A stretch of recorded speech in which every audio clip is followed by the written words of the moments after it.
Hi നമസ്കാരം, പുതിയ വീഡിയോയിലേക്ക് സ്വാഗതം. ഫെഡ്മൊബൈൽ ആപ്പിനെ കുറിച്ചുള്ള അതിൻ്റെ റിവ്യൂവും കാര്യങ്ങളൊക്കെ നമ്മൾ നേരത്തെ നമ്മുടെ ചാനലിൽ ചെയ്തിരുന്നു. ഒരുപാട് ആളുകൾ കണ്ടൊരു വീഡിയോ ആണിത്. അപ്പോൾ പല സുഹൃത്തുക്കളും ചോദിച്ചിരുന്നത് ഫെഡ്മൊബൈൽ ആപ്പ് യൂസ് ചെയ്തിട്ട് നമുക്ക് നമ്മുടെ ആരുടെയെങ്കിലും അല്ലെങ്കിൽ നമ്മുടെയൊക്കെ തന്നെ മൊബൈൽ എങ്ങനെ റീചാർജ് ചെയ്യാം എന്നുള്ളത്. വളരെ സിമ്പിളായ കാര്യമാണ്. പക്ഷേ പല പ്രവാസികളും ചോദിച്ചിരുന്നു, ഇപ്പോൾ വീട്ടിലുള്ളവരുടെ ആളുകളുടെയൊക്കെ മൊബൈൽ നമുക്ക് ആപ്പ് യൂസ് ചെയ്തിട്ട് ഇവിടുന്ന് റീചാർജ് ചെയ്ത് കൊടുത്തുകൂടെ എന്നൊക്കെ ചോദിച്ചിരുന്നു. വളരെ ഈസിയാണ്. ഫെഡ്മൊബൈൽ യൂസ് ചെയ്യുന്നവർക്കെല്ലാം അറിയാമായിരിക്കും. ഇനി അറിയാത്ത സുഹൃത്തുക്കളുണ്ടെങ്കിൽ ജസ്റ്റ് നമുക്ക് ആ കാര്യം ഒന്ന് നോക്കാം.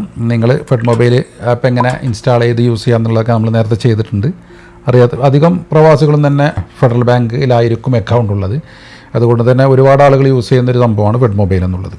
നമ്മൾ ആപ്പ് ഓപ്പൺ ചെയ്ത് കഴിഞ്ഞാൽ നിങ്ങൾക്ക് കാണാം, അവിടെ നമുക്ക് ഒരുപാട് കാര്യങ്ങൾ ഈ ഒരു ആപ്പ് വെച്ചിട്ട് ചെയ്യാൻ സാധിക്കും. മൊബൈൽ റീചാർജ് എന്ന് മാത്രമല്ല, നമ്മുടെ ഇലക്ട്രിസിറ്റി ബില്ല്, ഇൻഷുറൻസ്, അതുപോലെ തന്നെ മറ്റുള്ള UPI പേയ്മെൻറ്റുകൾ, അതല്ലെങ്കിൽ മറ്റൊരാളുടെ അക്കൗണ്ടിലേക്ക് ട്രാൻസ്ഫർ ചെയ്യാൻ, അതല്ലെങ്കിൽ നമ്മുടെ വീട്ടിലുള്ള DTHകൾ റീചാർജ് ചെയ്യാൻ, ഇതിനൊക്കെ ഈ ഒരു ഒറ്റ ആപ്പ് മതി നമുക്ക്. ഇപ്പോൾ നമ്മൾ ജസ്റ്റ് നോക്കുന്നത് മൊബൈൽ റീചാർജിനെ കുറിച്ചാണ്. അപ്പോൾ നമ്മൾ ഇതിൽ നിങ്ങൾക്ക് ഹോം പേജിൽ വന്നാൽ തന്നെ ഇവിടെ താഴെയായിട്ട് മൊബൈൽ റീചാർജ് എന്നുള്ള സംഭവം കാണാം. അതിലൊന്ന് ക്ലിക്ക് ചെയ്യാം. എന്നിട്ട് ഇവിടെ നമുക്ക് രണ്ട് ഓപ്ഷൻ കാണാം, പ്രീപെയ്ഡ് ആണോ പോസ്റ്റ് പെയ്ഡ് ആണോ. അപ്പോൾ പോസ്റ്റ് പെയ്ഡ് ആണെങ്കിൽ ആ ബിൽ നമ്പർ കൊടുത്താൽ മതി. പ്രീപെയ്ഡ് ആയിരിക്കും എല്ലാവർക്കും. അപ്പോൾ പ്രീപെയ്ഡ് സെലക്ട് ചെയ്യാം. അതിനുശേഷം mobile number, just mobile number enter ചെയ്യാം. അതല്ലെങ്കിൽ നിങ്ങളെ കോൺടാക്റ്റിൽ ആ നമ്പർ ഉണ്ടെങ്കിൽ ജസ്റ്റ് ഇവിടെ ക്ലിക്ക് ചെയ്താൽ നിങ്ങൾക്ക് നിങ്ങളുടെ കോൺടാക്റ്റിൽ നിന്ന് ആ നമ്പർ ഫൈൻഡ് ചെയ്യാൻ സാധിക്കും. ഇതുപോലെ കോൺടാക്റ്റിൽ നിന്ന് നമ്പർ ഫൈൻഡ് ചെയ്യാം.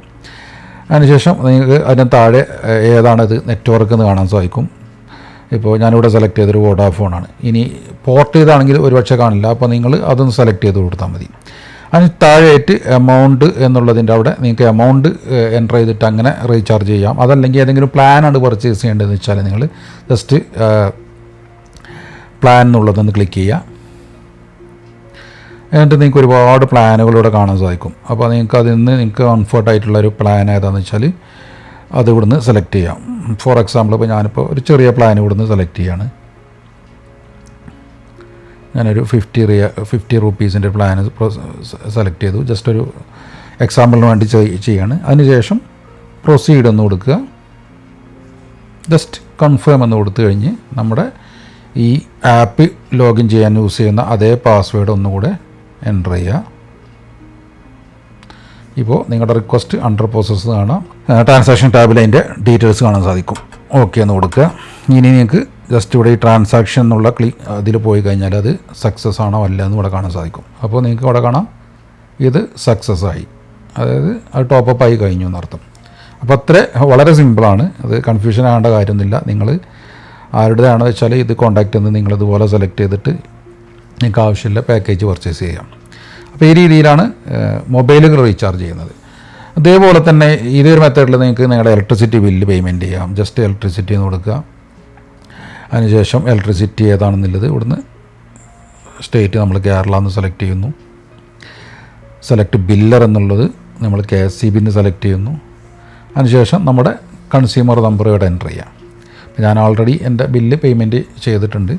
കൺസ്യൂമർ നമ്പർ എൻ്റർ ചെയ്തിട്ട് പേ ബില്ല് അടിച്ചു കഴിഞ്ഞ് നേരിട്ട് നമ്മളെ ഇലക്ട്രിസിറ്റി ബില്ല് പേയ്മെൻറ്റ് ചെയ്യാം. അപ്പോൾ ഇതിനൊന്നും നമ്മൾ ഓഫീസിൽ പോയാണ്ട് ക്യൂ നിൽക്കേണ്ടത് അല്ലെങ്കിൽ വീട്ടുകാരെ പറഞ്ഞേക്കേണ്ട ആവശ്യമൊന്നുമില്ല. വളരെ സിമ്പിളാണ്, ആർക്കും ചെയ്യാവുന്നതാണ്.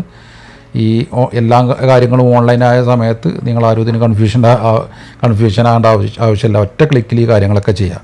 അതുപോലെ തന്നെ നിങ്ങൾക്ക് നിങ്ങളുടെ DTH വീട്ടിലുള്ള സൺ ഡയറക്റ്റ്, അതുപോലെ തന്നെ മറ്റുള്ള ഇതുപോലത്തെ DTHകൾ റീചാർജ് ചെയ്യണമെങ്കിൽ ഈ ഒരു DTH ഓപ്ഷൻ എടുക്കുക. അതിനുശേഷം നിങ്ങളുടെ കൺസ്യൂമർ ID DTHൻ്റെ ഒരു കാർഡ് നമ്പർ ഉണ്ടാവുമല്ലോ, ആ കാർഡ് നമ്പർ ഇവിടെ എൻ്റർ ചെയ്തിട്ട് എത്ര എമൗണ്ട് വേണ്ട വെച്ചാൽ ആ എമൗണ്ട് എൻ്റർ ചെയ്തിട്ട് നെക്സ്റ്റ് കൊടുത്താൽ നേരിട്ട് അത് റീചാർജ് ആവും. അപ്പോൾ ഈ രീതിയിലൊക്കെയാണ് ബിൽ പേയ്മെൻറ്റ് ചെയ്യേണ്ടത്. അതുപോലെ നിങ്ങളുടെ ഫോൺ റീചാർജ് ചെയ്യുന്ന കാര്യങ്ങളൊക്കെ. അപ്പോൾ ഈ ചെറിയ വീഡിയോ ആയിട്ട് ചെയ്തതാണ്. അപ്പോൾ ചില ആളുകൾ ഈ കാര്യങ്ങളൊന്നും ചോദിച്ചിരുന്നു, മൊബൈൽ റീചാർജ് ചെയ്യുന്ന കാര്യങ്ങൾ ചെയ്യാവുന്നതാണ്. അപ്പോൾ അതുകൊണ്ടാണ് ഇത്തരത്തിൽ ഒരു വീഡിയോ ചെയ്തത്. ഇനി അതല്ലാതെ നിങ്ങൾ ഫെഡ്മൊബൈൽ ഇല്ലാത്തവരാണെങ്കിൽ വേറെ ഏതെങ്കിലും ആപ്പാണ് യൂസ് ചെയ്യണമെന്ന് വെച്ചാൽ അതിലുണ്ടാവും. ഇതുപോലെ വേറെ ഏതെങ്കിലും ബാങ്കിൻ്റെ ആപ്പാണെങ്കിൽ അതിലും ഈ ഒരു സംഭവങ്ങളുണ്ടാവും. അതല്ലെങ്കിൽ നിങ്ങൾക്ക് നാട്ടിലുള്ളവരുടെ മൊബൈലിൻ്റെ ആപ്പ് ഉണ്ടെങ്കിൽ, ഇപ്പോൾ ഐഡിയ, ജിയോ ആണെങ്കിൽ അതിൻ്റെ ആപ്പ് യൂസ് ചെയ്തിട്ട് അങ്ങനെയും ചെയ്യാം. അപ്പോൾ പല രീതിയിൽ ഇത് റീചാർജ് ചെയ്യുക. അതല്ലെങ്കിൽ ഏതെങ്കിലും UPI ആപ്പുകൾ, ഇപ്പോൾ പേടിഎം, ഭീം, ഫോൺ പേ, ഗൂഗിൾ പേ, ഈ ആപ്പുകളൊക്കെ യൂസ് ചെയ്തിട്ട് ഈ പറഞ്ഞ കാര്യങ്ങളൊക്കെ ചെയ്യാവുന്നതാണ്. അപ്പോൾ ഇന്നത്തെ കാലത്ത് ഇതൊക്കെ അറിയാത്തവർ വളരെ ചുരുക്കമായിരിക്കും. ഇനി അറിയാത്ത സുഹൃത്തുക്കളുണ്ടെങ്കിൽ തീർച്ചയായിട്ടും കാര്യങ്ങളൊക്കെ ഒന്ന് അറിഞ്ഞു വെക്കുക. കാരണം ലോകം വളരെ ഫാസ്റ്റായിട്ട് നീങ്ങിക്കൊണ്ടിരിക്കുകയാണ്. അപ്പോൾ നമ്മളും അതിൻ്റെ പിന്നാലെ ഓടിക്കൊണ്ടേയിരിക്കണം. ഓക്കെ, അപ്പോൾ ഇന്നത്തെ വീഡിയോയിൽ ഇത്രയേ ഉള്ളൂ. വീഡിയോ സുഹൃത്തുക്കൾക്കെല്ലാം ഉപകാരപ്പെട്ടു എന്ന് വിചാരിക്കുകയാണ്. വീഡിയോ നിങ്ങൾക്ക് ഇഷ്ടമായെങ്കിൽ തീർച്ചയായിട്ടും ലൈക്ക് ചെയ്യാനും ഷെയർ ചെയ്യാനും ഒന്നും മറക്കരുത്. അതുപോലെ നിങ്ങൾ ആദ്യമായിട്ടാണ് നമ്മുടെ ചാനൽ വരുന്നതെങ്കിൽ തീർച്ചയായിട്ടും ചാനലൊന്ന് സബ്സ്ക്രൈബ് ചെയ്യാൻ മറക്കരുത്. നല്ലൊരു അറിവുമായി അടുത്ത ആഴ്ചയിൽ പുതിയ വീഡിയോ ആയിട്ട് നമുക്ക് വീണ്ടും കാണാം. Till then, it's me Naushad, signing off.